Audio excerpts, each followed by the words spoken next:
Thank you, President Beck. When I was a little boy growing up in the Baptist church that my father pastored in North Memphis, our congregation would gather together on Wednesday nights for something called midweek prayer meeting. Now, midweek prayer meeting was much less formal than a Sunday morning service. There wasn't a choir behind my father. There wasn't a music minister. There wasn't even an organist. There wasn't a group of deacons presenting what was called in the Baptist church as an amen corner for my dad. But rather, at the appointed hour, my dad would walk up to the front of the congregation, give an opening prayer, and then he would ask a question. And it was the same question every week. The question was, would anybody here tonight like to testify? Now, let me quickly add, for those of you who are not from the evangelical church, that the term testify in the evangelical church is something very different than what you and I are used to. Dad never put anybody under oath. No deacon ever cross-examined anybody. But what happened when you testified was this. It was an invitation for members of the church to stand up and briefly tell their story and talk about how blessed they were to be a part of the congregation. Sometimes the story started off kind of sad. People would talk about adversity they had in life. People would talk about maybe an illness, maybe the loss of a loved one.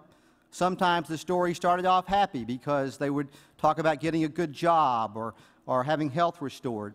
But invariably, the testimony always ended on a wonderful and happy note, because invariably the brother or sister would always say, I feel so blessed by God to be a part of this great church.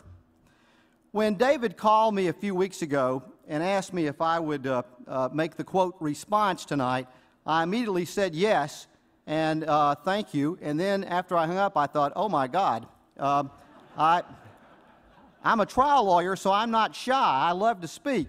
But to speak to hundreds of the greatest trial lawyers of America, I felt a little bit like the story about the man who, at an early age in life, survived the Johnstown flood. And all of his life, he wrote about it, wrote articles about it, gave lectures about it. And when he died and went to heaven, St. Peter met him. And he said, welcome to heaven. And he said, thank you very much. And St. Peter said, if there's anything we can do to make your stay here more enjoyable, you just tell us. And he said, well, when I was a young man, I survived the Johnstown flood. And St. Peter said, oh, yes, we're very well aware of that. And he said, and during my life, I wrote articles about it, and I lectured about it, and maybe the folks in heaven would like to hear that story. And St. Peter said, we will put that together. Well, a few days later, they announced there was going to be a lecture in heaven, and this man who had survived the Johnstown flood was going to lecture. And literally thousands of souls gathered into this great auditorium, and St. Peter was going to introduce him. And just as the program was about to start, St. Peter leaned to the man. He said, by the way, you see that man on the first row with a long white beard? That's Noah.